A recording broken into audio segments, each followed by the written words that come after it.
Wake your ass up and wipe that crust out your eye. You're locked into the hottest morning show in the country, the Beat Break Morning Show. It's your girl Trina. Let me kickstart your day.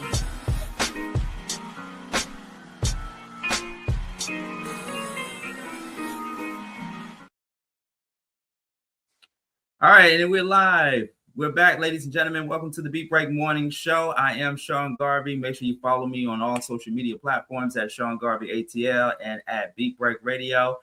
Don't adjust your TV set. This is a pop-up show. We haven't done a Beat Break Morning Show in a while. Of course, we've been working on so many different things. Shout out to my homeboy, my partner in crime, DJ Rollum, and Sharia Thomas, Star Kells. We are the Beat Break Morning Show. Got some great announcements that I am going to remind you all in just a few moments. But every now and then we do our artist spotlight. And the person that I want to bring to everyone's attention today, whatever time zone you are watching and listening to the Beat Break Morning Show, and an emerging artist we have in the studio. And she is making the rounds promoting her music. I'm going to let you all know a little bit about herself and the new music that she is putting out there. Please welcome Pretti Emage. Pretti Emage, Hi. Good afternoon. Hey, welcome to the Beat Break Morning Show. How you doing? I'm doing good. Good. So let the people know a little bit about yourself. Who is Pretti Emage? I'm Pretti Emage. I go by AKA the Princess of Hip Hop and R&B. I'm out of Tampa, Florida. I'm also an actress as well. I started music back in 2016. I was in a duo with my sister, and we separated in 2021. And that's when I went solo and took the name Pretti Emage. I started acting back when I was 8 years old, acting and modeling. And I just do hip hop and I do R&B. I'm a mixture of everything. Okay. And so what are your influencers? Who inspired you? Really, I can say the person that really inspired me to getting into music was my manager, which is my pops. He was a rapper, and he will always bring me and my sibling into the studio with him, and we used to sing like hooks on his songs as well. And we were like little tiny tots in the studio, so that was like a big influence into me getting into music and doing what I do. Mm-hmm. And talk to us about what that process looks like when you're in the studio making music and recording. The process looks like I always, record. I have my songs written ahead of time, and my manager, he sets us like a set date and time of when I'll get into the studio, so I make sure I have my songs done by then. And when I just go in, everything is like family based. Like my producer, like the studio I go to, he's my cousin. So we go in and my pops is there. My mom, she's there as well. And we start with the hook first. We record the hook first. Especially if I'm singing, we record the hook first. And then we just add like the layers on there, the ad libs. And then we'll go into the first verse. And once the first verse is done, I add my ad libs on there. And then we go to the second verse. And then we'll listen to it. I'll get out, out the booth, and we'll listen to it, and we'll try to see what do we need to add, what do we need to tweak. And I'll go in there and I'll make those changes or what I need to add on there to make it better. And we'll sit in there for a good minute, trying to make sure it's right. Nice. All right. So talk to us about the project. Like, are we getting an EP? Are we getting an album? What are we getting from Pretti Emage? So I did drop an album called Good Girl, Bad Girl. It's a mixture of everything. It's a mixture of rap. It's a mixture of R&B, love songs, heartbreak songs. I did just drop my single With You that dropped on February 14th on Valentine's Day with the music video as well. I will be working on more songs. I do have some beats and more songs that I will be working on. I'm not sure if it's going to, make an album or an EP, but we're gonna see from there. But I do have some acting, some movies that'll be coming out called Peak Game that I'm filming. We filmed the last scene actually in June, and then we'll be getting ready to put that project out as well. I do have a TV series called Line 'Em Up that's on Amazon Prime and Tubi that's out, and I play one of the main characters as well. So I've been getting into my acting bag. All right. Well, congratulations to you and all your success. Absolutely. And so if people want to support your music, support you, and find out more about you, where can they go? You can go on Amazon Music, Spotify, Google Play, iTunes. Also, my website, PrettiEmage.com. That links you to all of my social media platforms, my music as well, and my merchandise that I have, my Pretty Image T-shirts and things of that sort. All right. And let the people know one more time as they are writing it down what the website address is again. It's PrettiEmage.com. And then you have my, Instagram, PrettiEmage_EMAGE. Yeah. And of course, your name is displayed on the screen right there. So all they have to do is type it in and then boom, they are following you. Yes. All right, absolutely. Well, thank you so much, Pretti Emage, for stopping by the Beat Break Morning Show and letting us know about your single, your music, and on our radio station in Atlanta, Podcast FM 87. We'll make sure to get your song in rotation. All right. Thank you for having me. Thank you for coming on. We really appreciate it. All right, absolutely. That was ladies and gentlemen, right here on the Beat Break Morning Show. Like I said, ladies and gentlemen, and also, by the way, to make sure you go and support Pretti Emage there. Follow her on all social media platforms. She got a lot of great stuff that she is doing nowadays, ladies and gentlemen. This is a pop-up Beat Break Morning Show. Got a big announcement, and for the remainder of today's taping program, I want to talk about something because I'm a media guy. I'm a media personality, not just only a radio personality, but I'm also a media personality, which means that I cover and specialize all things media, whether it's radio, television, podcast, film, you name it. And if you checked me out earlier this morning between 12 a.m. to 3 a.m., the Remix Show that I co-host the show with DJ Yogi on WRFG 89.3 FM here in Atlanta. The first hour of the program, me and DJ Yogi, we had a conversation surrounding the shakeup that's happening right now. I don't know if we call it a shakeup or a shakedown, but depending on how you look at it, the situation that's going on over at CBS. Of course, this past week were the last few days of the Stephen Colbert Show, or actually iconically known as The Late Show with Stephen Colbert. And the last show aired live on CBS this past Thursday night, which segued into another show that has already replaced Stephen Colbert's time slot, 11:35 p.m. on CBS, called Comics Unleashed with Byron Allen. And I just got done watching a couple of interviews from both Byron Allen. He's doing his media tour thing, talking about the show and being asked questions about how he feels about the situation over at CBS, having to replace Stephen Colbert, in which Stephen Colbert has been in that time slot with CBS for 11 years after coming from the tier that David Letterman has put in place for so many years at CBS as the first host for The Late Show on CBS.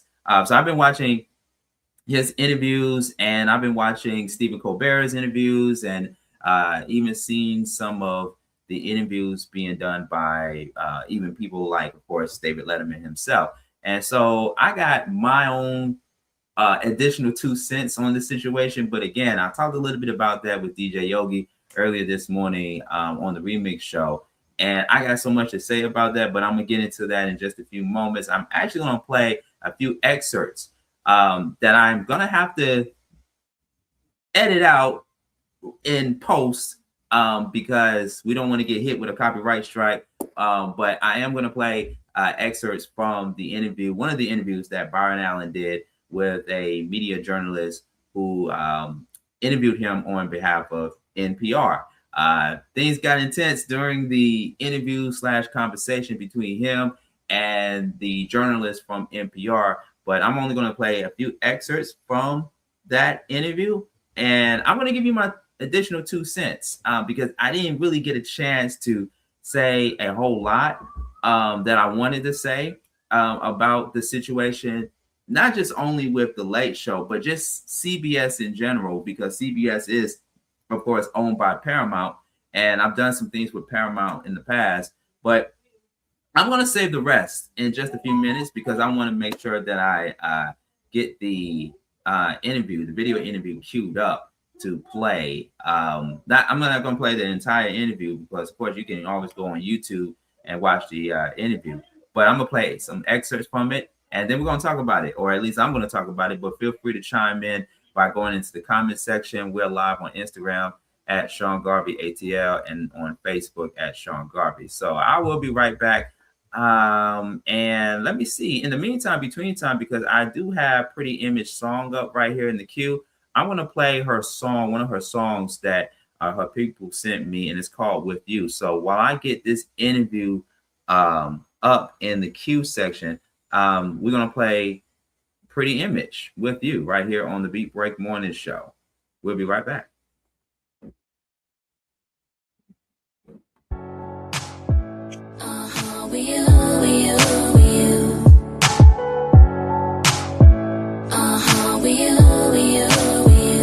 I know that you're with me, you know that you got me, no hesitating.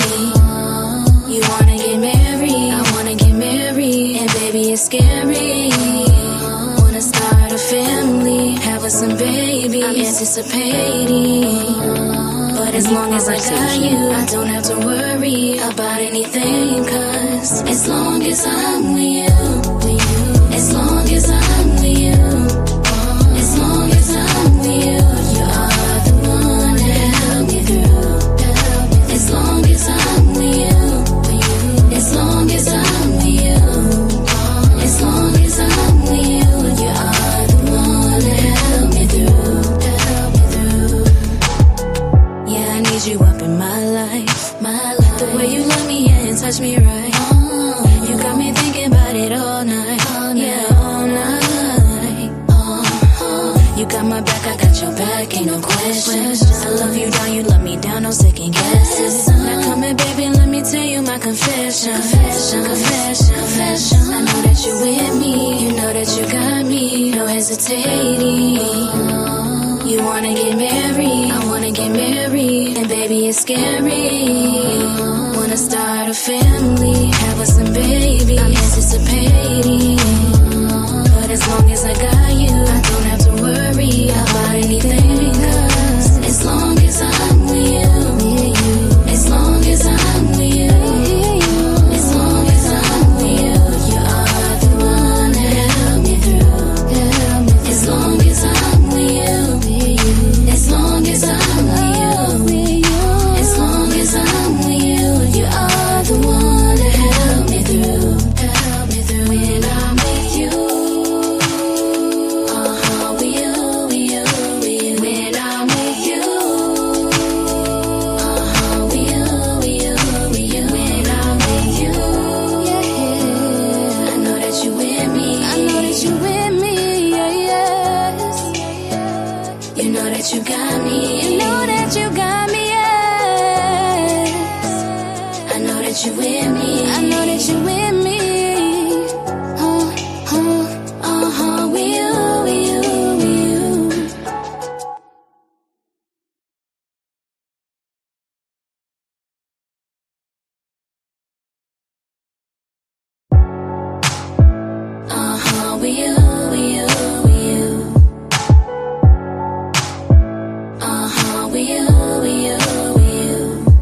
You with me, you know that you got me, no hesitating. You wanna get married, I wanna get married, and baby it's scary. Wanna start a family, have us some baby, I'm anticipating. But as long as I got you, I don't have to worry about anything, cause as long as I'm with you, as long as I'm with you, as long as I'm with you, you are the one to help me through.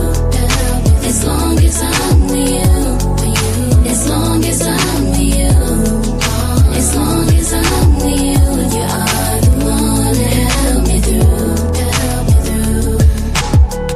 Yeah, I need you up in my life, my life. The way you love me and touch me right. You got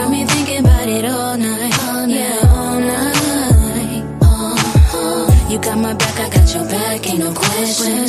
I love you down, you love me down, no second guesses. Now come here, baby, let me tell you my confession. Confession. I know that you with me, you know that you got me, no hesitating. You wanna get married, I wanna get married, and baby it's scary. Wanna start a family, have us some baby, I'm anticipating. But as long as I got you, I don't have to worry about anything. 'Cause as long as I'm with you, as long as I'm with you, as long as I'm with you, you are the one to help me through. As long as I'm with you, as long as I'm with you, as long as I'm with you, you are the one to help me through. When I'm with you, with you. When I'm with you, with you. When I'm with you, yeah. I know that you with me. I know that you with me, yes. You know that you got me. You know that you got me, yes. I know that you with me. I know that you with me. With you.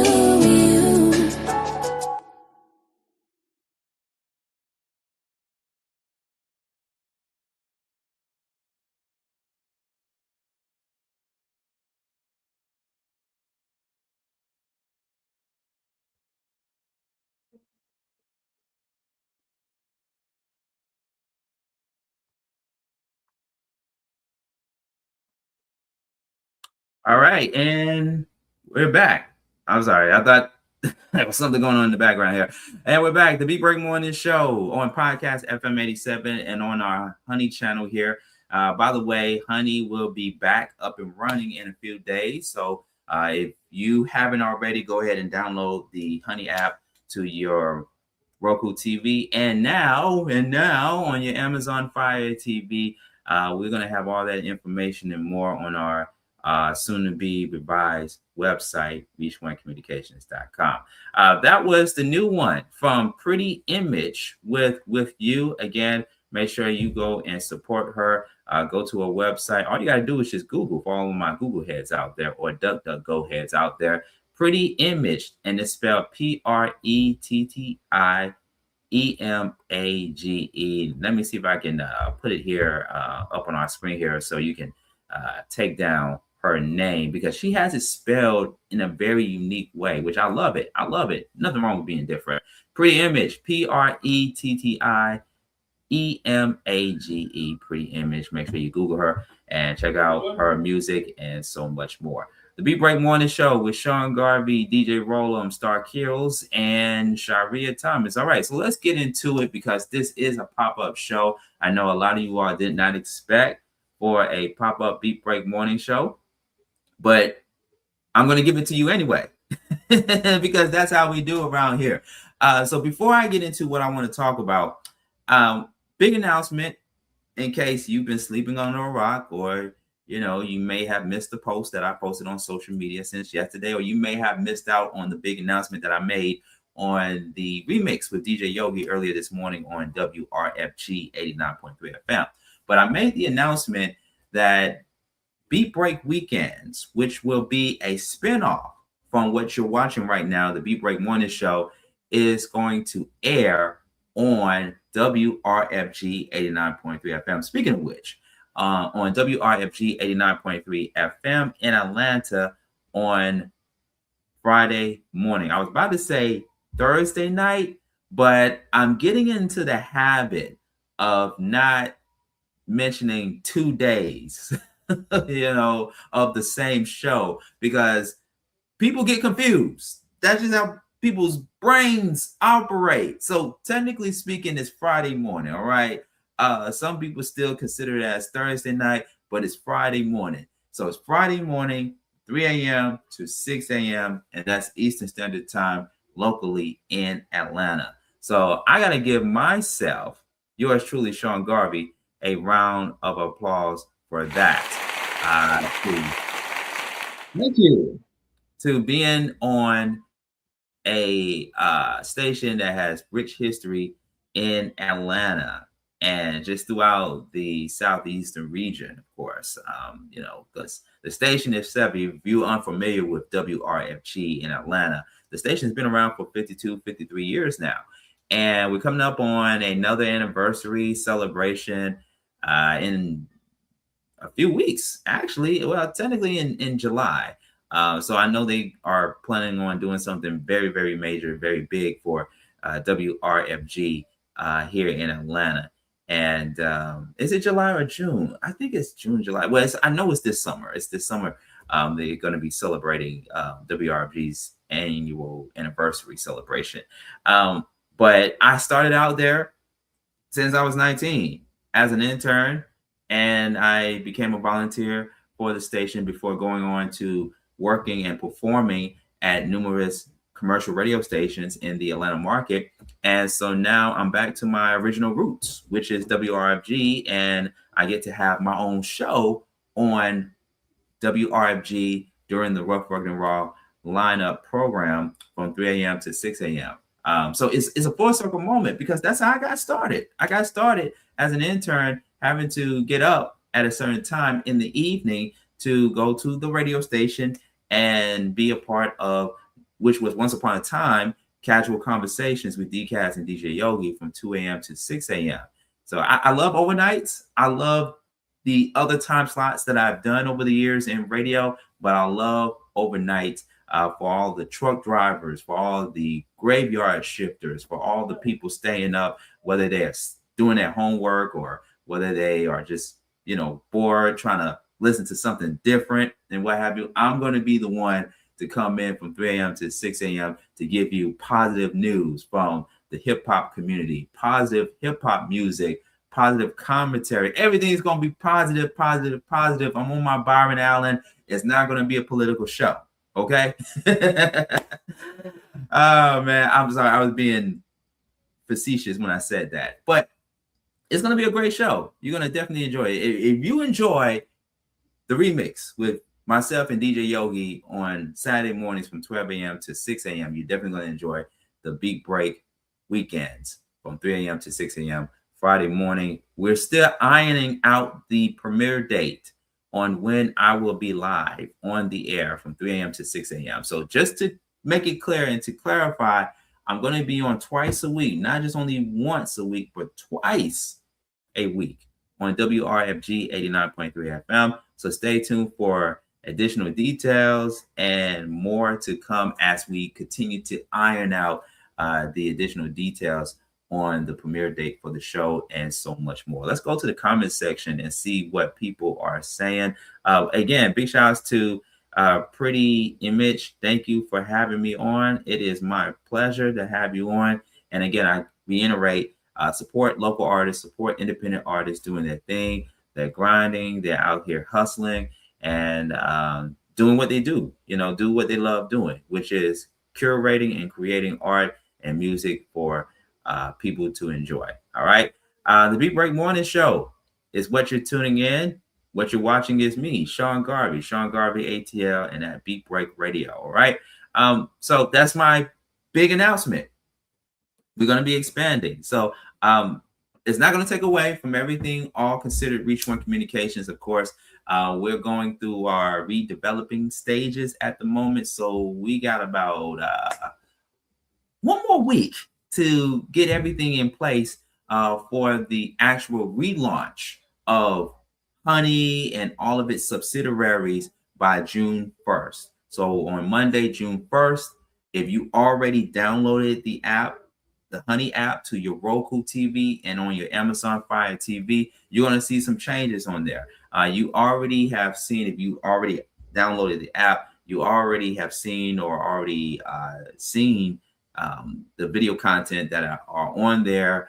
Some of the videos are the Beat Break Morning Show with DJ Rollum. Some of them are shows like My Ambition, Your Ambition. Shouts to Maya Akai and Sean Garvey and my special guests. The show I did, which is going to be a segue, is going to be a part of the Beat Break Morning Show as well too, as we get ready to make some more new episodes and some more new content for the Beat Break Morning Show and the Beat Break Weekends. I'm just so excited with all these new changes that are happening on our platform and the expansion of my brand over to WRFG and everything. I'm just excited for 2026. And it's May. It's May. It hasn't even been a year yet, and already all these big things are happening. All right, big things popping. So I'm loving it. I'm loving it. But speaking of changes, let's get into the subject. Let's get into the topic. Okay, so the Stephen Colbert Show, better known as The Late Show with Stephen Colbert, has ended. He spent 11 years at CBS Paramount doing his show, commentary with comedic humor and big celebrity guests, musical performances. No different from all the late night talk shows over the years, over the decades.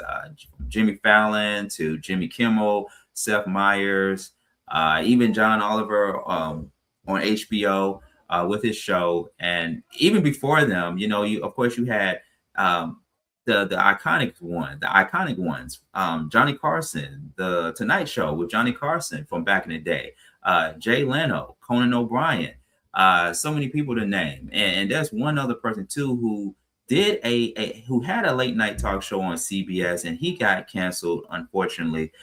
So many different entertainers and celebrities that have done late night television shows for quite some time. So we really appreciate all of them for doing what they're doing. Of course, I come from the comedy community myself, so I do understand the nature of shows like that being on a late night time slot where people are either getting ready to go to bed, getting ready for the next day at work, and they need something to laugh off of to help them, help get all the stress and all the anger off, whatever. But before going to bed to get ready for the next work day or whatever the case may be, they need something to laugh to. And the big four networks have complemented that for X amount of decades. We can go all the way back to the 60s, the 70s, the 80s, 90s, and now. And shows like the ones that I just named with the late night talk show hosts, they've been doing a hell of a job doing that for X amount of years. But unfortunately, the Late Show has came to an end. The saying, all good things come to an end. And we've been seeing a shakeup with CBS for a while. Not just only the Late Show, with Stephen Colbert, but for other programs, especially under Paramount, because Paramount owns CBS. So I want to get into that and have a conversation with you guys because I think this is very important as we're are now in the digital world of consuming content from all over the place, whether it's from YouTube, Facebook, Instagram, and stuff like that, while we're in a very crazy time politically, But let's play some excerpts from this video courtesy of NPR, in which a lady journalist interviewed Byron Allen and his take on him replacing Stephen Colbert. And there was a lot he said. You got to go on YouTube and watch the full video. I'm only going to play excerpts of it. But here are a few things that Byron Allen said to this young journalist. Let's go ahead and play a little bit of it. With anybody at CBS or at Paramount about boundaries not to cross or topics to avoid on Comics Unleashed? Absolutely not. Okay. How about if down the road... No, you asked the question. I want to be clear. Well, I have absolutely not had any conversations with anybody at CBS or Paramount about what to say or not to say, politics or boundaries. Do you know that I've been taping this show here since July or August, and somebody from CBS just came by to say hello and thank us. Okay. Visited the set one time, came by to say, we just want to see a taping because we haven't been here. No one has ever, as a matter of fact, when we've sent the episodes over, they barely give notes as a part of I love that you're talking to in camera. No, and I know you're a total TV guy. I get it. I want the audience to know that, because I want all this time out, all these shenanigans. CBS has not given me any notes, any feedback about don't be political, don't. Remember, I started the show 20 years ago, and we've been crushing it for 20 years. Okay, so I'm gonna pause there really quick. Let me see if I can bring me back here. We're gonna bring that video back up in just a few moments. All right, so what you just saw were a few, like 1 or 2 minutes into the actual interview with the lady journalist from NPR. And that's what they do nowadays. At the very beginning of a video interview, they pretty much give you a highlight of what the entire interview is about. But if you know, you know. Clickbait, of course, just giving you something to look forward to in order for you to watch the full video. And that's what a lot of people are doing nowadays, is showing you only 1 or 2 minutes of what the interview is really all about, but taking something out of that video clip that is going to get the likes, that's going to get the engagement, that's going to rub people's feathers, and they're going to be like, oh, okay, this has gotten intense. I'm going to want to watch the full interview. But nevertheless, that was Byron Allen and the lady journalist from NPR having a intense, kind of somewhat friendly debate, conversation, interview, all wrapped up into one, talking about the situation over at CBS, where CBS replaced Stephen Colbert with billionaire let me make sure I get it right. Billionaire media mogul Byron Allen, and bringing his show Comics Unleashed to an earlier time slot, 11:35 p.m., replacing the long-time running show, The Late Show, ended with its final host, Stephen Colbert. Now, to give you a little backstory on Byron Allen, because I've known Byron Allen since the 90s. I'm an 80s baby, but I'm also a 90s kid, right? And in the 90s, I watched a lot of television. And one of the shows that I watched as a kid was Entertainers. He did a show called Entertainers, and it was very, if I can use the term loosely, it was very basic, basically, where he had one-on-one conversations with celebrities, actors.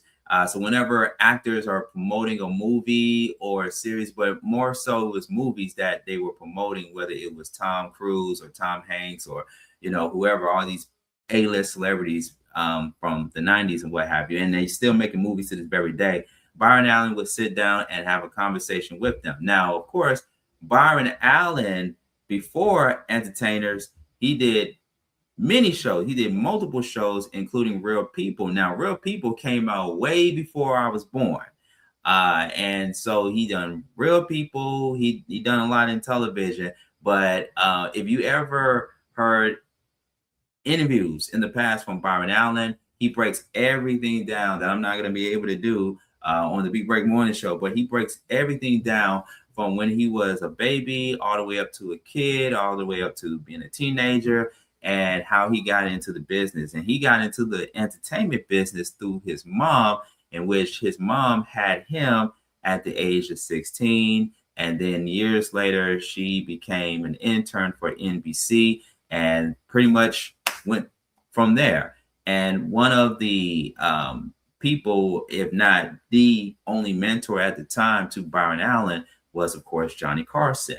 And Johnny Carson being the first host for The Tonight Show, pretty much set everything up for Byron Allen to come in. And then years later, Byron Allen is doing what he loves doing to help complement his influence from those earlier years in television broadcasting, especially late night.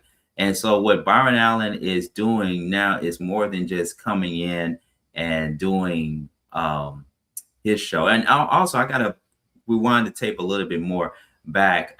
He is known for the past, 10 years or so, known to be the owner of the Weather Channel.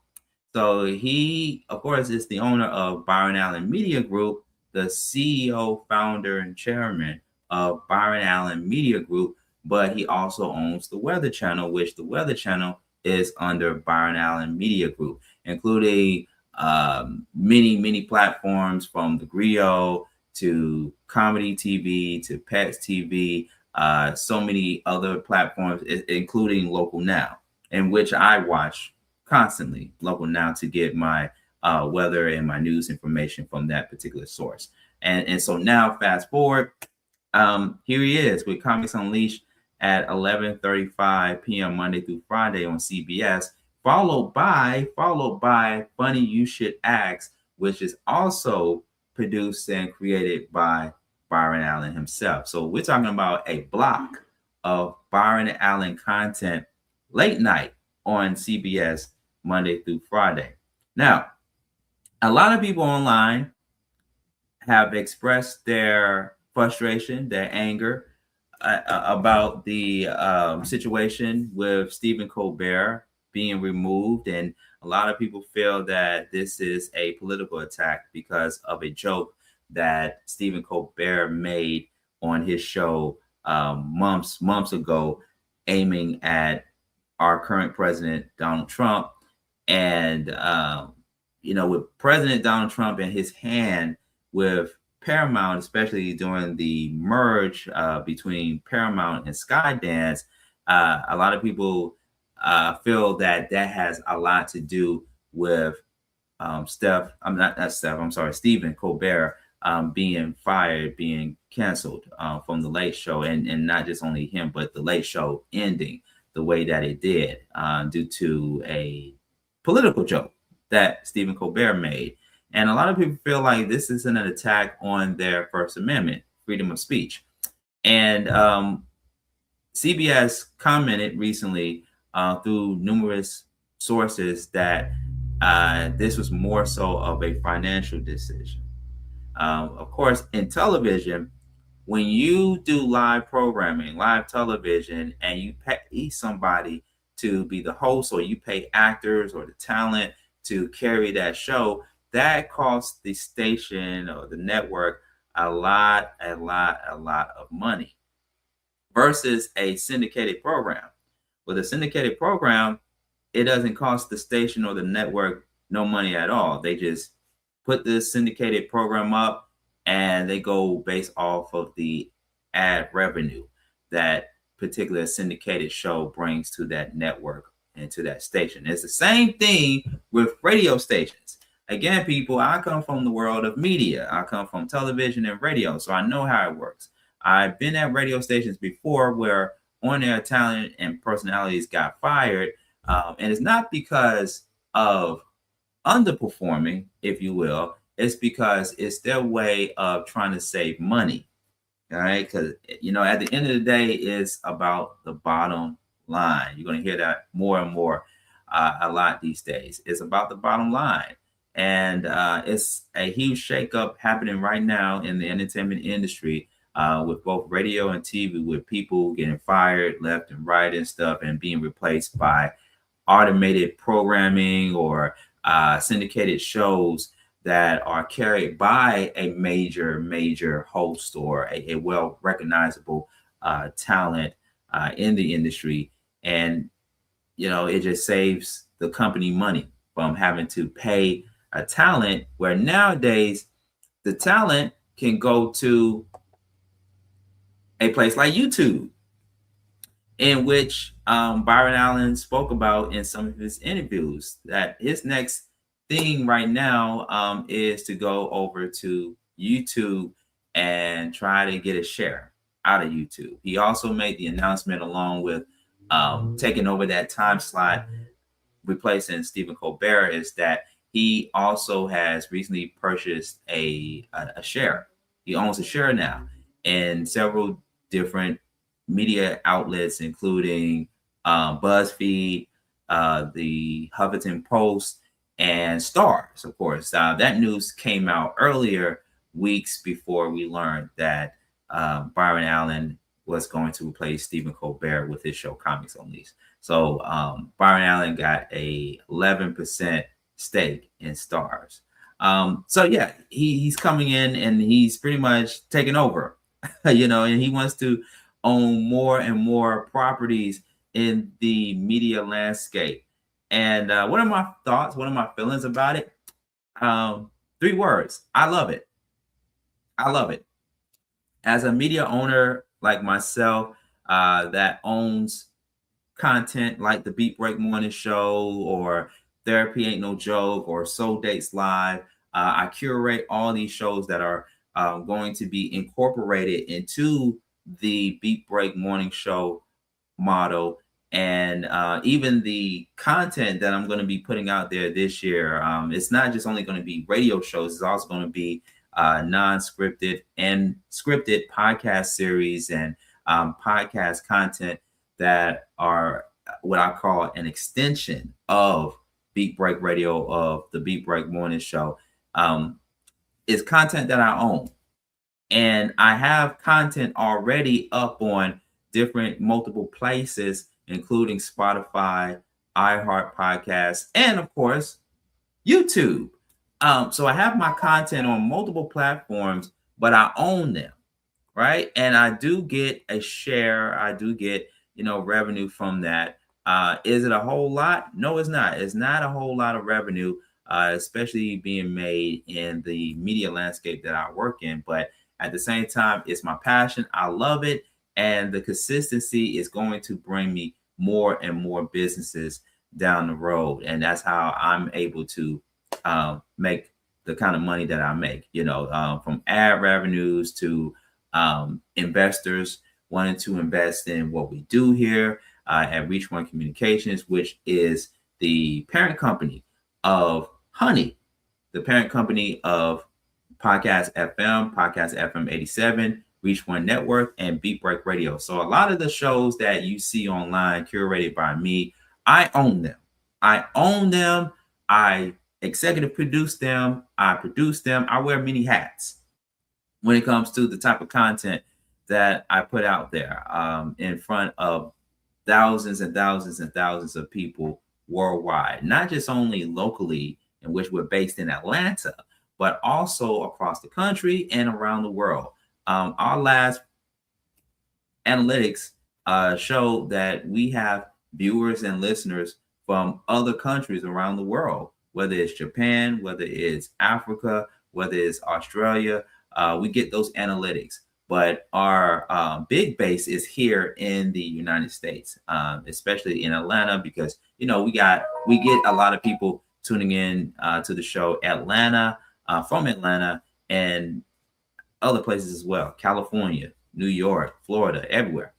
So we really appreciate the support and the love that myself and the other podcasters and radio broadcasters here at Reach One Communication have been getting for quite some time now.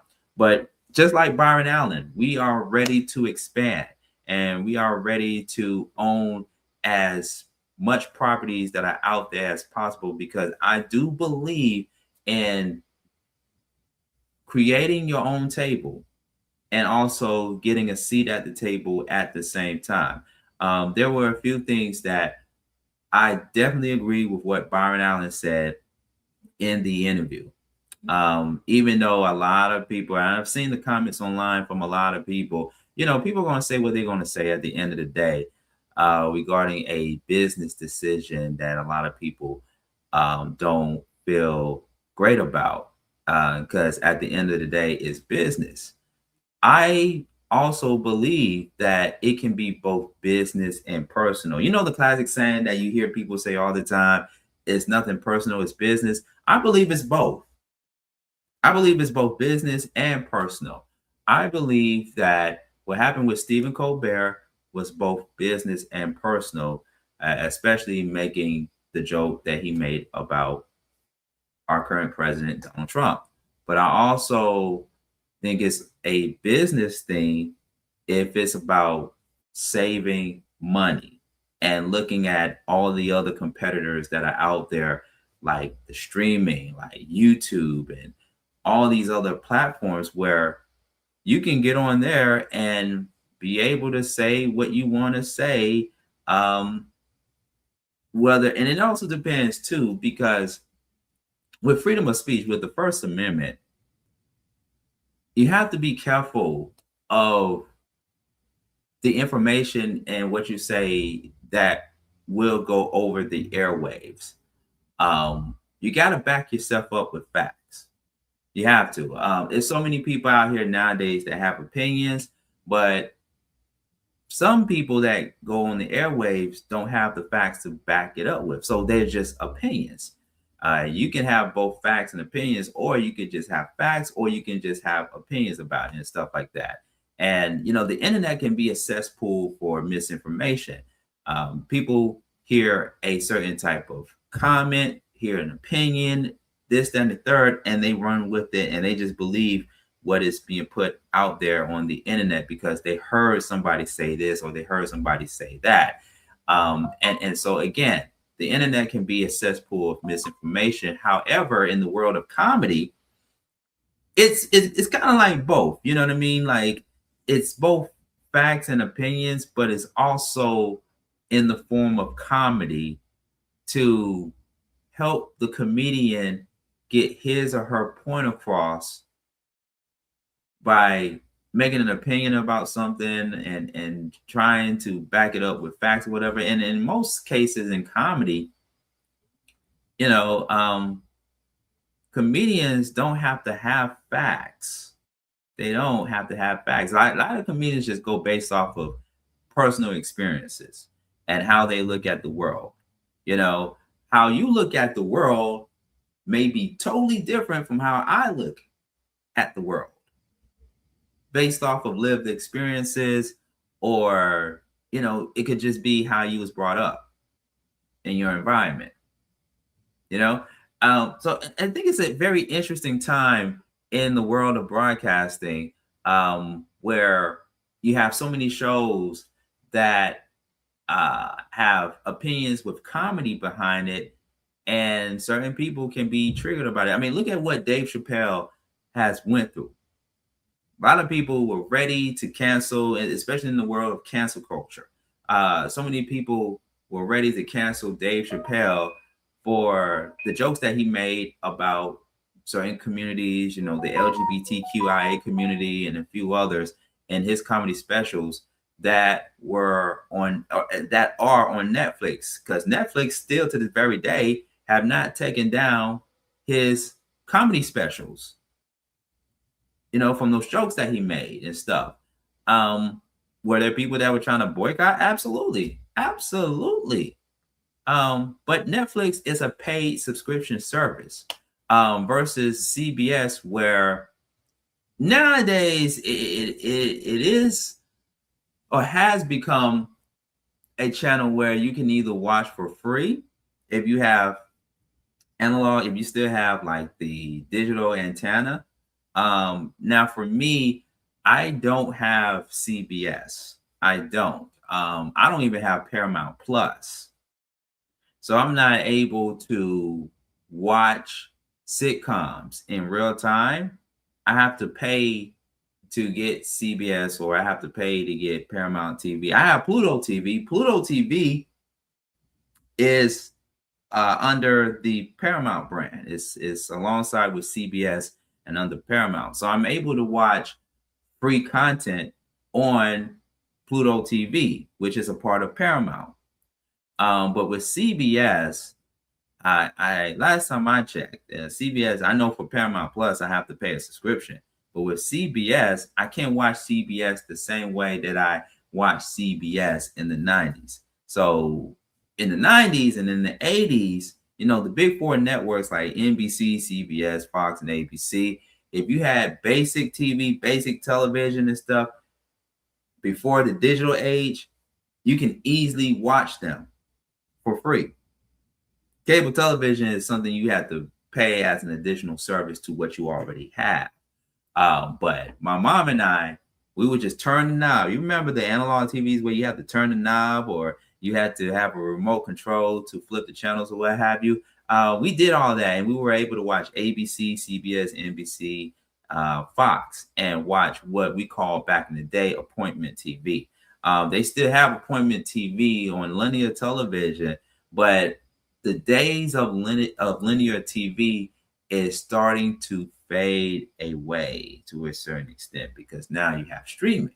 You have streaming, you have digital television, you have digital everything, even social media. Social media plays a big part in how we consume entertainment nowadays. But back to Byron Allen and the Stephen Colbert thing. Again, I love it. I love the fact that you now have a black man coming in, taking over late night television, only on CBS. Since the Arsenio Hall show. Arsenio Hall never been on CBS, of course. He had the Arsenio Hall show, but his show didn't even last that long compared to Stephen Colbert. Think about that for a moment. Arsenio Hall show didn't even last that long compared to Stephen Colbert. And at that time, the Arsenio Hall show, it came in at a time where the country was going through a whole lot, just like it is now. I mean, we're talking about from the Rodney King situation, the LA riots, the gang violence, and everything that was happening. I mean, the homosexuality community, and it was just a lot. It was a lot going on at that time when the Arsenio Hall show was happening. But it was still entertaining and what have you, because Arsenio Hall did not only just bring out African-American talent like Martin Lawrence and Tupac Shakur, and of course the Honorable Minister Louis Farrakhan that caused his show to end, but he also brought out talent that were not of the community as well, So fast forward to now with late night television, late night talk shows like Stephen Colbert and all of them, they push the envelope on late night. And there's a reason why they're on at late night, because kids are asleep, kids are in bed or whatever, and this is a show merely for adults that understand how the world works from an economic standpoint, from a social standpoint, and from a political standpoint. And these late night shows come after your local news affiliates, because the news report the latest that is happening in your community, in your city, and around the world, around the nation. The news is more serious because coming off the heels of a prime time slot from 8 to 10, if depending on the network, it could be a time slot full of comedy shows or reality TV, if you will. And then 10 p.m., at least from what I saw growing up on television, it would be a drama show. So you have a drama series from 10 to 11 p.m. It could be like ER, Law and Order, etc., etc. And then at 11 p.m. is your local news, which gives you the news of the day of what's happening around the country, violence, crime,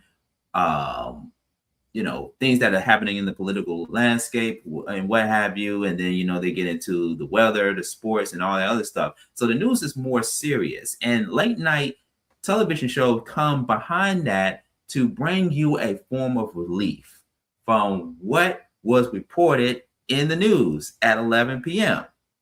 So at 11:35, because they need that 5-minute gap coming from the news, from your local news to the late night, it brings you that relief. That's why we call it comic relief. We call it comic relief because it relieves you from the drama and from the serious stuff that we as media consumers take in on a daily basis. So that's why late night television was meant for that particular time slot, to relieve you from the seriousness of the world. And this is where folks like Byron Allen continues to come in, because why not have a show where you have a bunch of comedians not talking about politics for 1 hour or for 30 minutes or whatever time the show is. I think it's like 30 minutes to an hour, if I'm not mistaken. It could be, I'm not sure. But why not? Because, again, we have YouTube, we have CNN, we have Fox News, we have all these major platforms that talk about politics 24/7, 365 days a year. And I'm pretty much very diverse when it comes to what I watch program-wise, because I don't want to hear politics all day. I'm not, and I don't want to talk about politics with other people, with certain people. You know, I'm not a political guy, right? And I said to my mentor the other day, there's just certain people that I just don't want to talk about politics with, you know, because the political landscape and having political conversations nowadays is now a touchy subject. It's very touchy. It's a very sensitive subject that could end relationships with people that you know personally. Say, for example, whether it's comedy or not, you have a political conversation with someone, and it could be a family member. You could be a Trump supporter, you could be a Kamala supporter, or a Joe Biden supporter, or Obama supporter, whatever. And you bring up how you feel about this particular president's policies, and this person doesn't agree with you, and yada, yada, yada, and y'all get into this huge debate. Y'all may not even be cool with each other anymore. You all could be on the same page with everything else and what you talk about in your spare time, whether it's relationships, whether it's talking about the weather, whether it's talking about food, or, you know, just other different things. But when it comes to politics, it's a very sensitive subject, to where I've seen people end their relationships with other people because this person didn't agree with what that person said about a certain politician. You know what I mean? And so now, you know, coming out of the election day, where now we got nominees and candidates running for the governor office and for other political seats coming in November, there's going to be many more conversations. There's going to be many more conversations that could make or break, but more so break people's relationships. And we're not just talking about television. We're just talking about everyday life in general. You know, it's go back to that classic saying, you don't want to talk about politics at the dinner table. You know what I mean? Because, hey, imagine you talking about politics at the dinner table, and then you passing over the peas, you passing the mashed potatoes to that person, and that person is triggered by something that you said about the current administration or the past administration. Next thing you know, it'll be a food fight. Just like in high school. You know, remember when we had those food fights? Yeah, and next thing you know, it'll be a food fight. Somebody might try to smash your face with a bowl of mashed potatoes.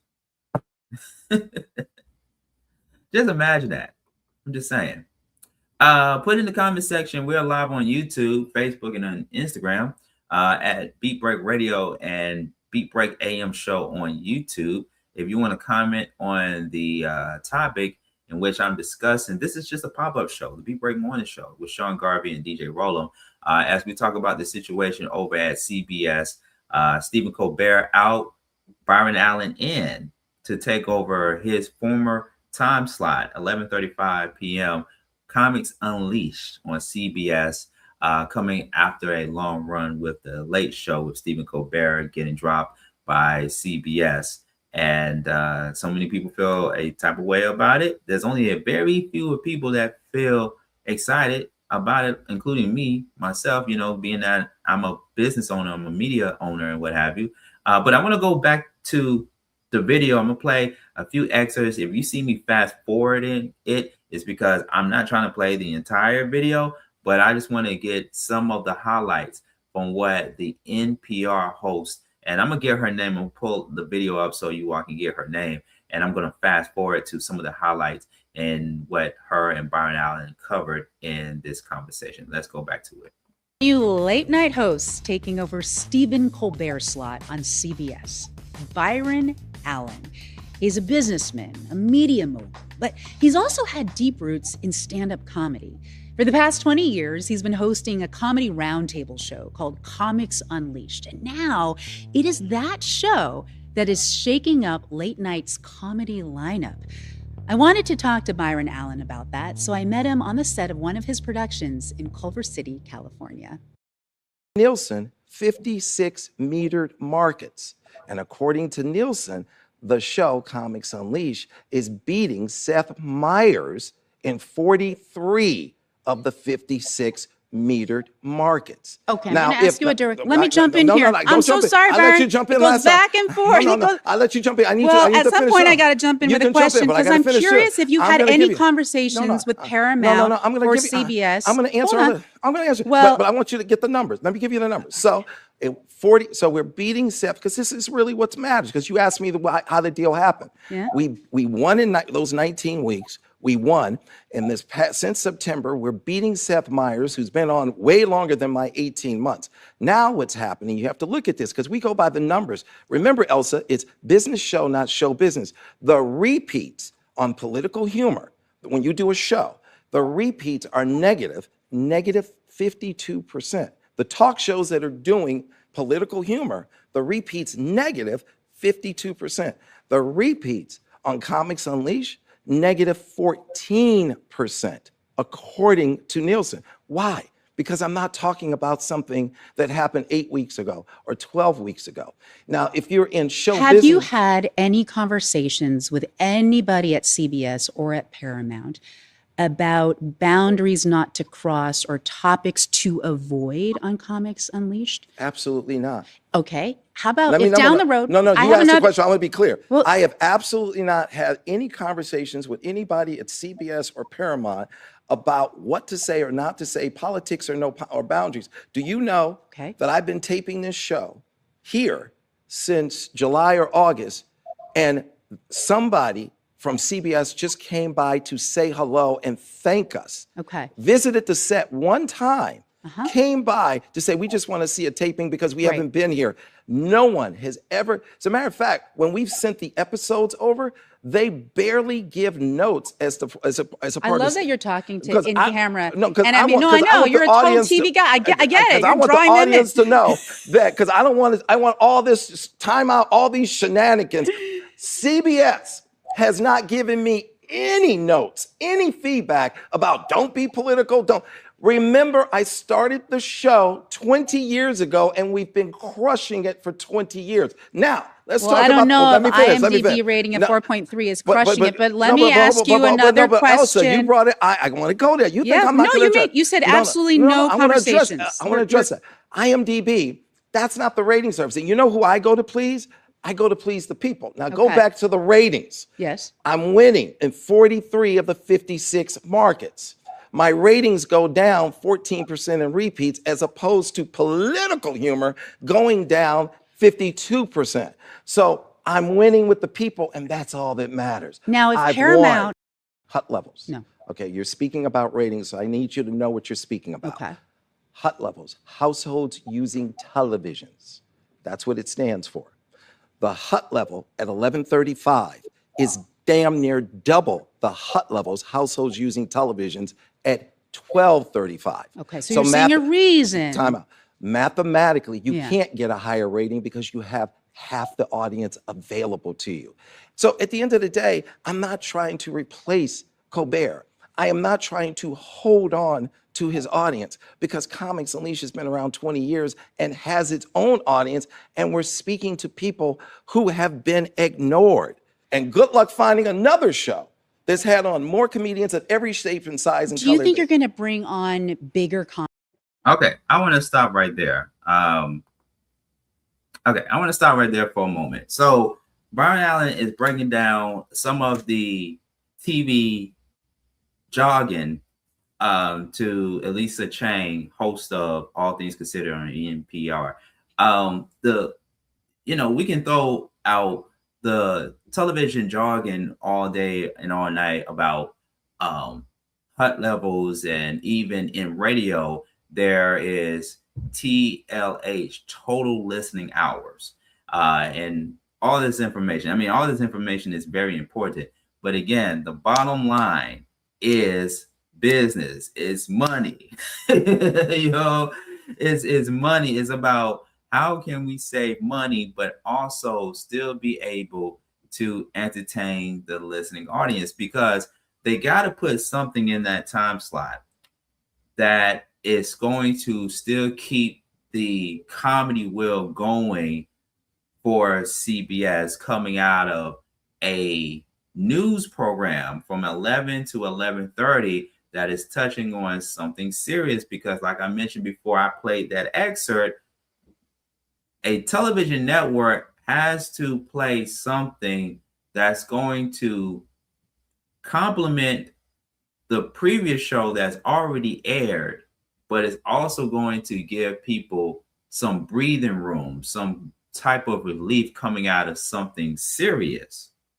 You know, because if you want to watch something serious all day, you know, like they're not in the world of streaming nowadays, because there's no rules. There's not too many rules anymore.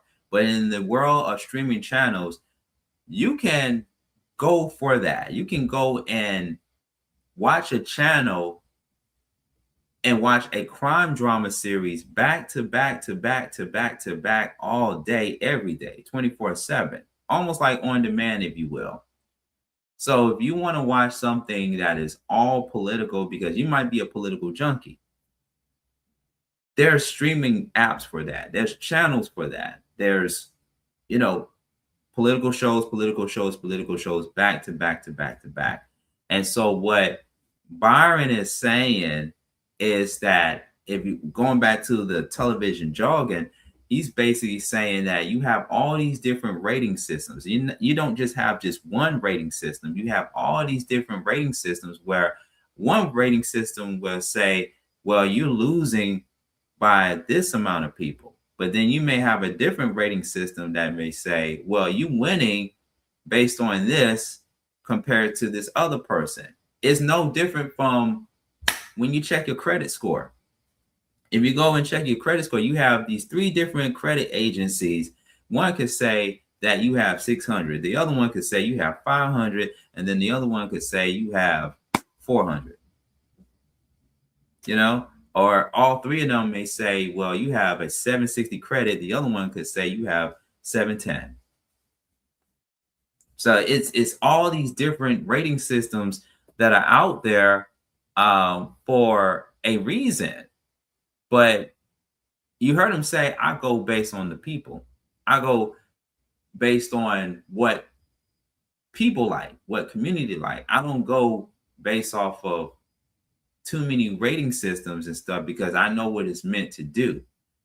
But however, again, back to the business side of things, if a business owner like Byron Allen is putting up his own money to pay for airtime, and for a conglomerate major Big 4 network like CBS to carry my program, it does not matter at the end of the day. It does not matter if you find it funny or not. I'm purchasing this airtime. I'm purchasing this airtime. No matter if it's funny or not, I'm purchasing this airtime.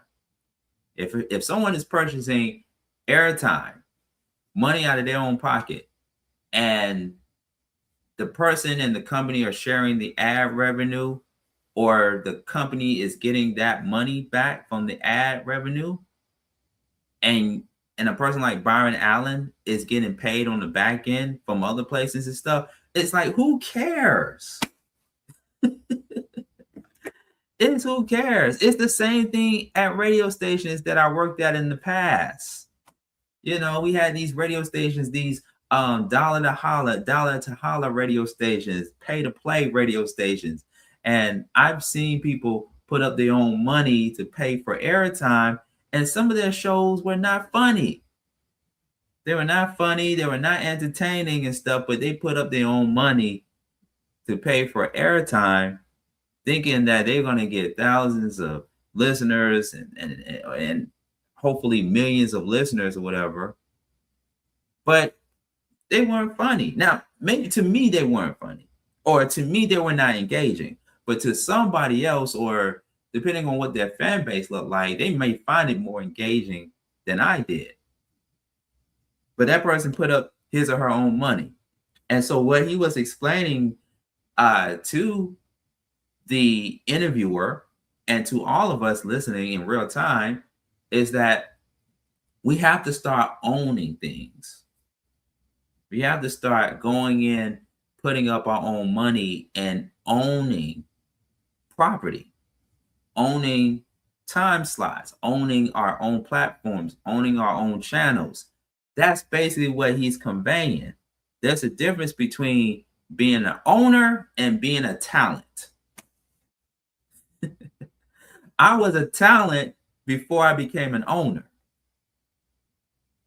Let me say that one more time. I was a talent before I became an owner.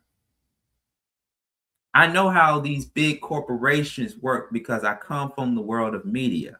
When I was at Love 860 AM WAEC, I put up my own money to pay for a time slot Thursday nights from 8 to 10. And this is where Beat Break Radio got started because we were under a different name. Shout out to Durante. We were under DKE Radio, which was a spinoff from DKE TV that I co-hosted back in 2006, 2007. And I helped come up with the idea to Durante that, hey, we need to do a radio version of DKE TV and call it DKE Radio. So when I got the job at Love 860 AM WAEC in Atlanta in 2010, I wasn't ready to, well, no. Actually, I got the job in 2008. Let me backtrack. I want to make sure I get the timeline right. I got hired on as a board operator for Love 860 AM WAEC in Atlanta in 2008. And I could not start my own show there right then and there in 2008, let alone 2009, because I needed to show the company at the time my work ethic as a producer, as a board operator. Then comes 2010. Well, a few months prior to that, I was already in motion of putting together or helping to put together the radio version of DKE TV. So me, Durante, and two other people that came along with the show, we developed DKE Radio. And because of my work ethic at the radio station and my consistency there, the people at the time, G. Wade, Tanya, and Chris Edmonds, the former general manager over at Love 860 AM and 3WE, were able to grant me a time slot to do DKE Radio on Thursday nights, 8 p.m. to 10 p.m. We had a 2-hour block, 8 p.m. to 10 p.m. doing DKE Radio, the first secular program to be on a Christian faith-based platform. That's right, WAEC, Love 860. All the other shows were paid ministry programming and some syndicated shows that were considered alternative programming, but more so infomercials, if you will. So we were on Thursday nights, 8 p.m. to 10 p.m., right? But I had to put up my own money to secure that time slot. And the deal was, if I keep this thing going for 6 months, I would be free in not paying for that time slot anymore. I would not be obligated to pay that time slot. And then it becomes an in-house program.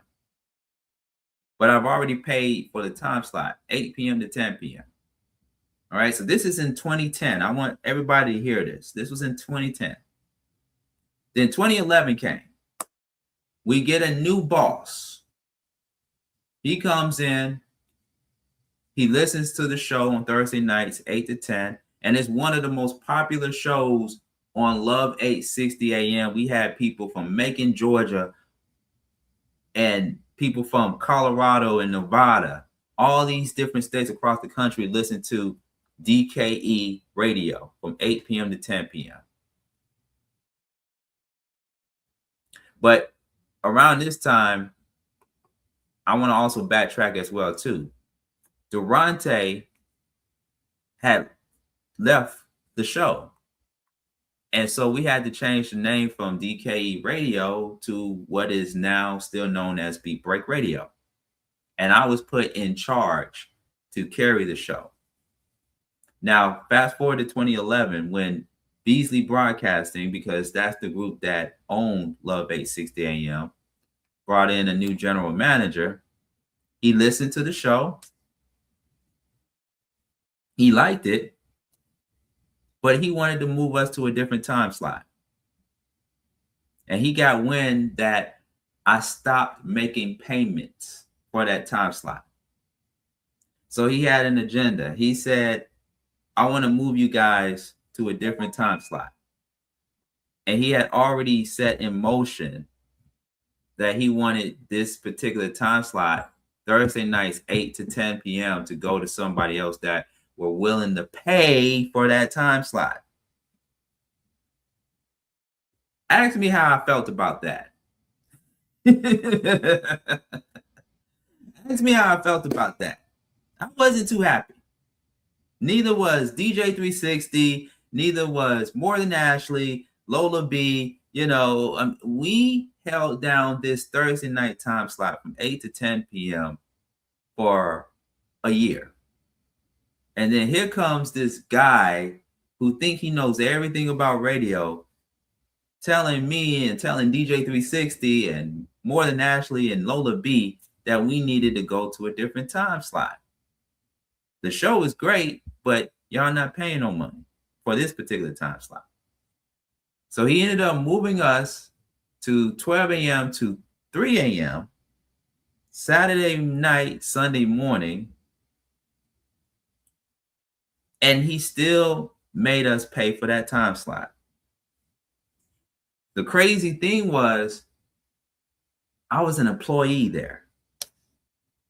I was only making $7.50 an hour, part-time, board operator.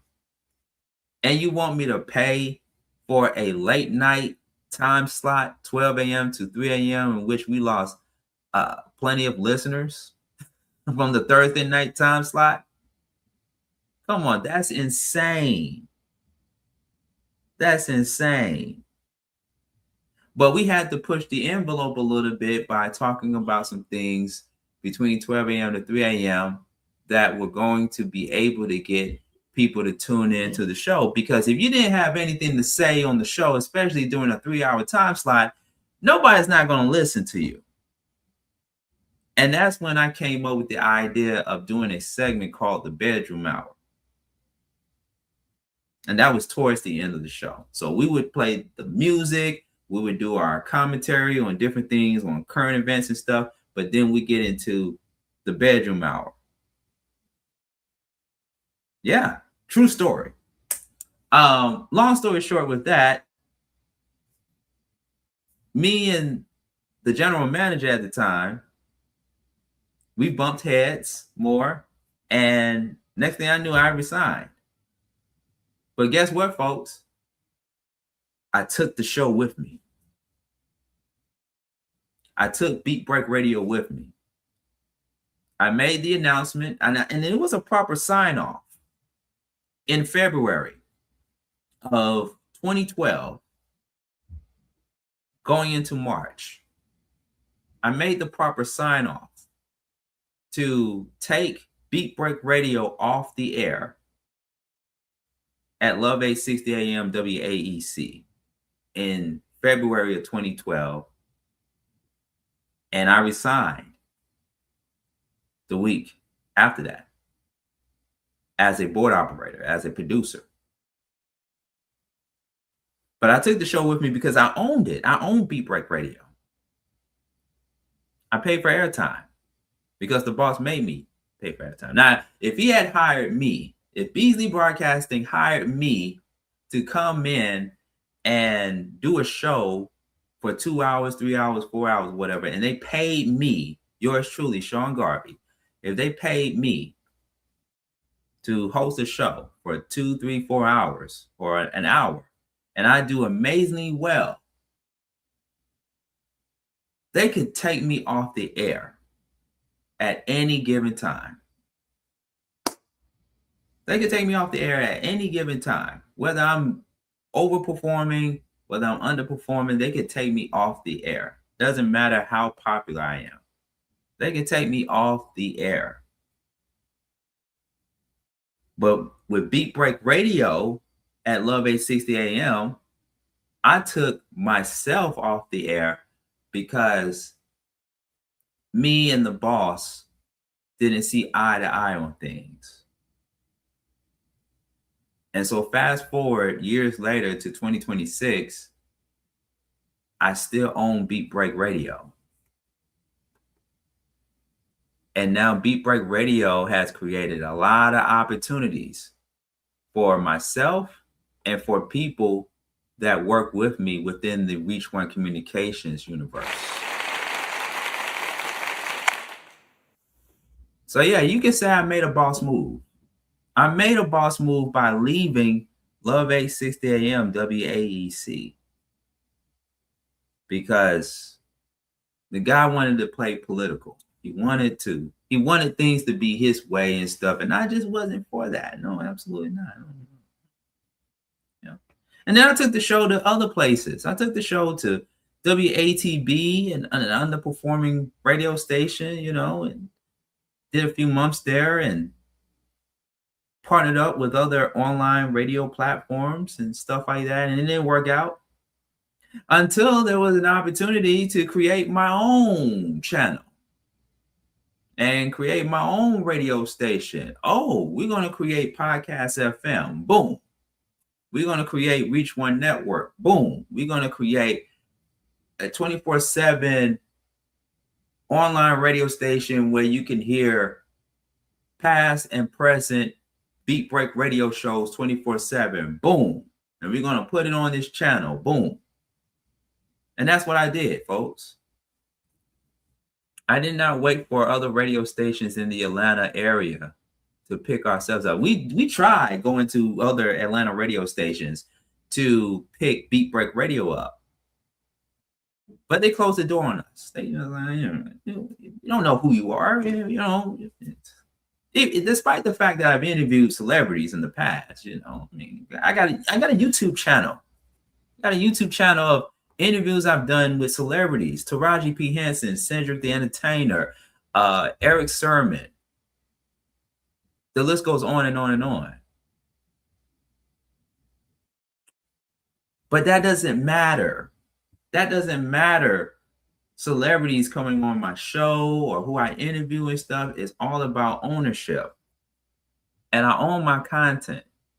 I own this platform right here, Beat Break Morning Show. I own Reach One Communications. I co-own it with DJ Rollum, Stephanie, and Lexi Love. We co-own Reach One Communications. We co-own the content. And that's why I said before, I'm loving it. I'm loving it. Now, I also am an investor with Paramount, Skydance. I'm also an investor in that. Here's the thing, people. Let's talk about CBS for a moment. And then we're going to play another excerpt. Well, matter of fact, let me hold my thought. Let me hold my thought on that quick. Because I'm going to go back to the video and play something that Byron Allen said in the interview that I thought is very important for us to hear. So let's go back and then I'll get mine off in just a few. On this new iteration of I don't care about Biggie comedy. So you like featuring mainly emerging comedy talent? No. I like featuring funny comedians. Okay. I don't care if they're known or unknown. I like for them to be funny. And I know some comedians who are superstars. Aren't that funny? They'll sit on the. We're not going to out anyone here, right? They will sit in that chair and not bring any real punchlines. They'll be like, "I'm cool, I'm funny." They don't bring anything. Like who? They will. Who do you think is a famous, not funny comedian? They're funny when they want to be, but they don't show up. Okay. I like comedians with fire in their belly. Yeah. And you know what they do? They're like, "Bam! I'm gonna make you laugh. I'm gonna make you laugh. I'm gonna bring the humor. Bam! I got the comedy. Okay. Bam! Okay. I don't care about emerging. I want funny." I don't care about stars. I want funny. All I want to do is make you laugh. I want to make you laugh so hard you pee in your bed. When you watch Comics Unleashed, put on adult diapers. You're going to need them. Okay. I have funny. Speaking of diapers. Yes, diapers. Trying to buy media properties that are in decline, like BET and VH1. You also tried to buy Paramount before Skydance showed up. You just acquired this majority stake in BuzzFeed. So you do have this pattern of going after media platforms that are in distress. What is the strategy? Is it you're actually trying to make these platforms better? Or are you mainly just trying to grab up as much stuff as possible to grow your empire? Well, yeah, it's both. I feel I can make them better, and you do need scale. That is important. You have to have scale. So let's talk about that. When I met my wife 25 years ago, I told her I am building the world's biggest media company. Strap yourself in. And that's what I'm doing. I'm building the world's biggest media company. That's what I'm doing. So now let's talk about the assets that I went after. They were opportunities. They decided not to sell BET. But I did show up with $3 billion. I can't help if they don't accept it. Sherry Redstone had the opportunity to sell whoever she wanted to sell to. She decided to sell it to the Ellisons, which I'm totally cool with. But did I raise the money to buy it? Yes, I raised the money to buy it because at the end of the day, what people didn't know about Paramount Global is that they got a double downgrade. And when they got a double downgrade on their debt, their $15 billion of debt became assumable. You had $15 billion to buy Paramount Global. You just didn't know it because you didn't study the business side of show business. So they handed me $15 billion to buy them because I could assume their debt. The other thing about when they got the double downgrade, the debt became, you could prime it, meaning you could put more debt in front of the $15 billion. Anybody would line up and put $5 billion in front of $15 billion so they can be in first position on all of those amazing assets. All operator could drop you. I said, that's not gonna happen. Because the Weather Channel is not a cable network, it's a technology platform. It has proprietary software at the cable head ends that allows us to tell you the weather at your zip code. As a matter of fact, it's hardwired into the Pentagon as a matter of national security. The moment I bought the Weather Channel, they thought Comcast was gonna drop it. Comcast came to me to do a 10-year deal. In that moment, because they wanted to do a 10-year deal with me, I made $1 billion. I made $1 billion because I know value. I knew how to work that deal. Now you look at BuzzFeed. BuzzFeed ran out of money. I said, here's what I'll do. I'll give you $20 million and a $100 million promissory note. I took 52% of the company. I'm going to put them in the streaming business. Advertisers are already calling. Day one advertisers are calling that we're never calling them, not calling them back. If you think I'm not going to push that stock to a much higher number than what I paid for it, you would be wrong. Since I bought the stock, it's tripled. When I bought the stock, it was like 60, 70 cents a share. Today, I think it closed at $1.80. That was just a week ago. Okay. I haven't even gotten to the office and I've tripled the stock. And he said, congratulations. I'm very happy for you. Don't you wish Johnny Carson could have witnessed this? What do we lose? It's available. Jon Stewart's doing a great job. Jimmy Fallon's doing a great job. Jimmy Kimmel is doing a great job. Seth Meyers is doing a great job. Maybe you don't need that much of it. I just named Jon Stewart, Jimmy Fallon, Seth Meyers, and Jimmy Kimmel. 4 guys giving you exactly what you just said. Maybe you don't need that much of it. Maybe that's what the audience is saying.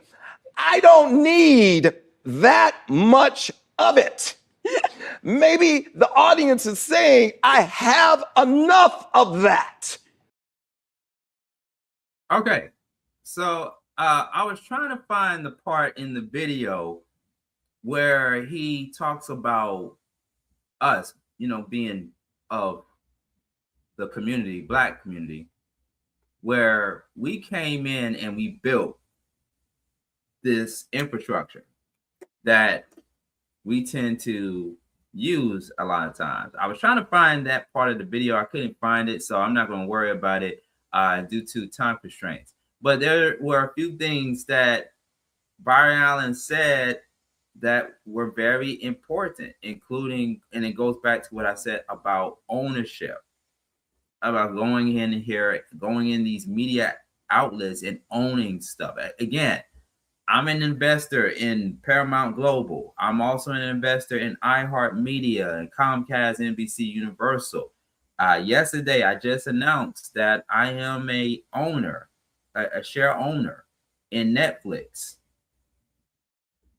These powerful media companies that we go and we consume content from, we should not only just be consumers, we should also, and it goes back to Byron's point about having a seat at the table, we should also get a seat at the table.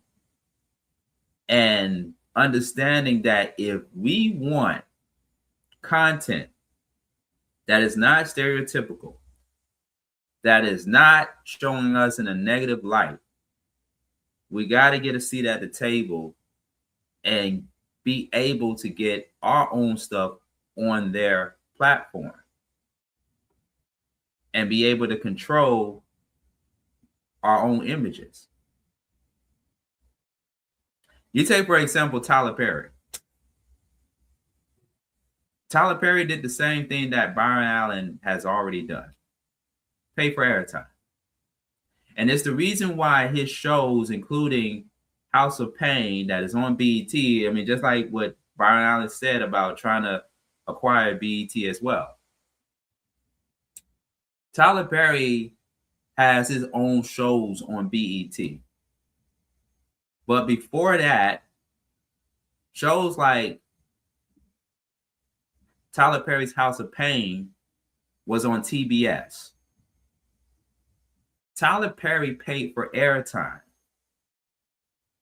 to have House of Pain on TBS. Now, House of Pain still airs to this very day. Now it's on BET because, of course, BET came in and licensed it. But Tyler Perry still owns these shows. He still owns the content because he paid for airtime, people. Just like Byron Allen, Tyler Perry is a billionaire who knows business. But it's also interesting because it ties into the criticism that a lot of people have made about Byron Allen, saying that, oh, his show is not funny, Comics Unleashed is not funny, blah, blah, blah. He's not a funny comedian, yada, yada, yada. It's the same thing that people have said about Tyler Perry and his movies and his films. Oh, he's always dressing up as a woman and and this, that, and the other. But Tyler Perry puts up his own money, though. That's why he was able to get time on BET and time on TBS, and now he's his own conglomerate media entity. You know, he has the largest studio than any other studio in the country. He puts his own money up, people. He puts his own money up. So it doesn't matter at the end of the day about opinions and about what you like and what you don't like. What matters is, do you own the content? Do you own it?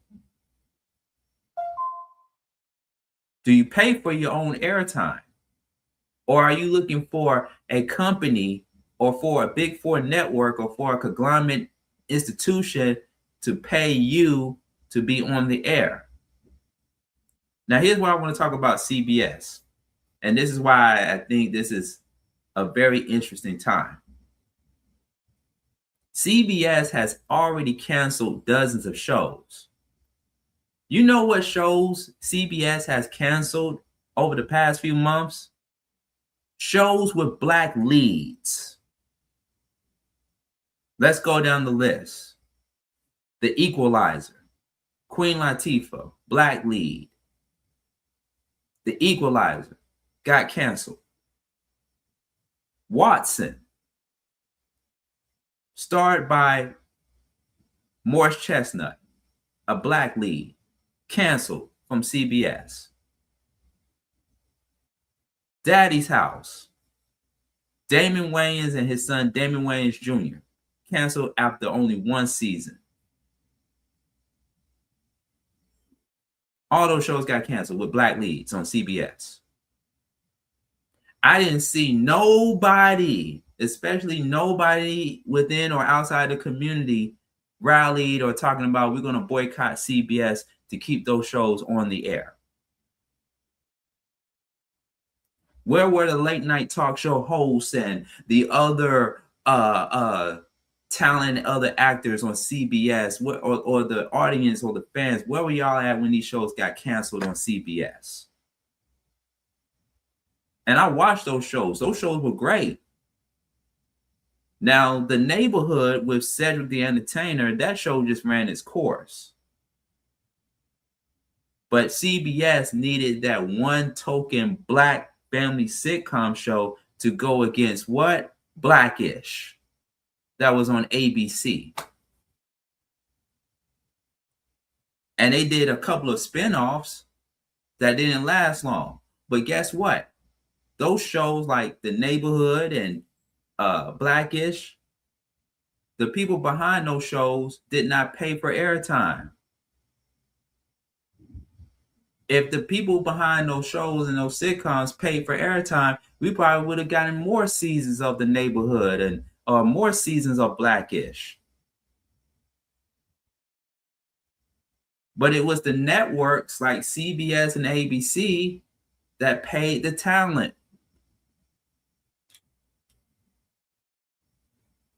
But going back to Tyler Perry, House of Pain is the longest running black family sitcom because Tyler Perry owns the content.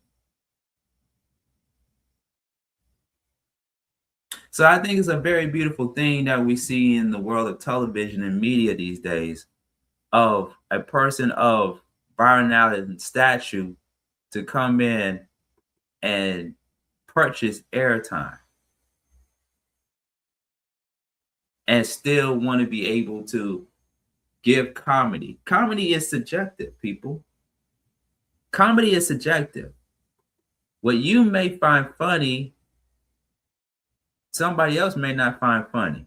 Look, this is a controversial statement, but I'm going to say it anyway. Full House was never funny to me. You heard me, people. Full House, a long-running family sitcom that aired on ABC, was never funny. But ABC kept that show on the air as long as it did, because it provided that all-American, wholesome family in San Francisco, you know, and of course they had episodes where they touched on some very serious topics as well, just like any other family sitcom. But many of us did not find it funny. And if you ever go to a television studio set and a show is taping in front of a live audience, there will be this sign up that would say applause, or it would say laugh, telling the audience that whenever an actor or an actress on stage doing a live taping and they hit some type of joke or punchline, you may not find it funny, but they're going to tell you to laugh anyway. Because it's fun, because it's a sitcom. You're supposed to laugh. The joke may not land, you know, I may not find the joke funny, but being in a television studio, because I've been to these television studios before, and they tell the people, even before the taping starts, they tell people, the PAs and all them, the technical directors and all them, they tell people when to laugh and when to applause. So you mean to tell me that you're telling me that I gotta laugh at a joke that is not funny to me? Just saying. Just saying. But that's how TV works, people. That's how television works. So that's my additional commentary surrounding the situation over at CBS. Now, I don't know what the future is going to hold for the rest of the late night talk show hosts. And of course, I wish everyone well, including Stephen Colbert. But we got to look at what is. What is, what is. Yeah. I mean, it's all comedy. It's all funny and everything. It's all funny games until the big heads say, hey, we got to get you off the air. We got to let you go. And, Byron Allen already has a relationship with CBS anyway. Why? Because a couple of years ago, he hosted the Griot Awards on CBS. So it's kind of like you already saw it coming. CBS is the same network that had Byron Allen air the Griot Awards, the first award ceremony for Black African American actors, entertainers, athletes, etc., to be on a Big Four network, CBS.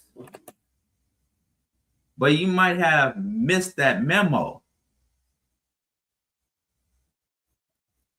So yeah, you already saw it coming. I already saw it coming. I already saw it. But anyway, folks, that's my commentary for today right here on the Beat Break Morning Show. You're not going to get this kind of commentary from Beat Break Weekends. You're just not. It's going to be all music, all news, all information. But the Beat Break Morning Show, you're going to get this kind of commentary on here, So wanted to pop up and let you all know what is happening. But I appreciate everyone for tuning in to this pop-up edition of the Beat Break Morning Show. And also big shout outs to Pretti Emage for stopping by the Beat Break Morning Show. We really appreciate her presence. And again, follow her on social media and check out her new music on social media as well. Make sure you follow me at Sean Garvey ATL at Beat Break Radio. I got to go because, again, as a business owner like myself, I got business to take care of. All right. Again, people, the website reach1communications.com is under development. So just please be patient with us for the next couple of days as we get ready to make some new changes on the website. And we will have everything available 24/7, including all of our subsidiary radio stations and, of course, Honey, in which everything will be on that channel in a few days, like our radio station, Podcast FM, Reach One Network, and our 24/7 Beat Break Radio. We also got some new shows coming to Honey and to Reach One Network. And just be on the lookout for it. All right, ladies and gentlemen, at Sean Garvey ATL at Beat Break Radio, the Beat Break Morning Show. I am out of here. Download the app, Honey, to your Roku and your Amazon Fire TV if you haven't already. I am out of here. Deuces. Go buy you some airtime. Go buy you some property. Go buy something. and own it. Until the next time, people. Your ass up and wipe that crust out your eye. You're locked into the hottest morning show in the country, the Beat Break Morning Show. It's your girl Trina. Let me kickstart your day.